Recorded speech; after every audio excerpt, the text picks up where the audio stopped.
বিশ্বাস করো সোনিয়া, ফেসবুকে প্রথম যেদিন তোমাকে দেখেছি সেই দিনই আমি তোমার প্রেমে পড়ে গেছি। আমি তোমাকে ভালোবেসে ফেলছি। I love you. ছি বাবা, তোমার লজ্জা করছে না? এই মেয়ে তোমাকে বাবা বলতেছে কেন? নাদিয়া মিস, আমি তো খুব হতাশ। আপনি আমার মেয়েকে পড়ানোর জন্য প্রত্যেক মাসে কতগুলো করে টাকা নেন। আপনার বেদ কোথায়?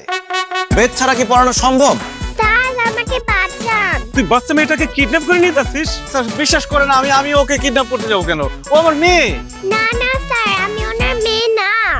মা নাই, এখন কোনো মেয়ের সাথে কেন আমাকে তুমি কথা বলতে দাও না? তোমার নতুন মা লাগবে না? না, আমার আর মা লাগবে না। তুমি সারা জীবন আমার সিঙ্গেল ফাদারই হয়ে থাকবে। যতই আশা করো তুমি মনে মনে, সে আশা হবে না পূরণ। আজকে থেকে তুমি আমার মোবাইল ধরবে না, টিভি দেখা বন্ধ। তোমার বাবা তোমার উপর এত রেগে আছে কেন? মা মরা মেয়েটা আমার না খেতে খেতে অসুস্থ হয়ে যাবে, তাকে কে দেখবে? ঠিক আছে, আমি আপনাকে রান্নায় হেল্প করছি। বাবার সাথে কিচেনে যাবেন না? কেন? বাবা তোমার হাত ধরবে। আমি আপনার মেয়ের টিচার, আমাকে নিয়ে আপনি এসব ভাবেন? ছি। সিঙ্গেল ফাদার থেকে যাবে তুমি, সিঙ্গেল ফাদার।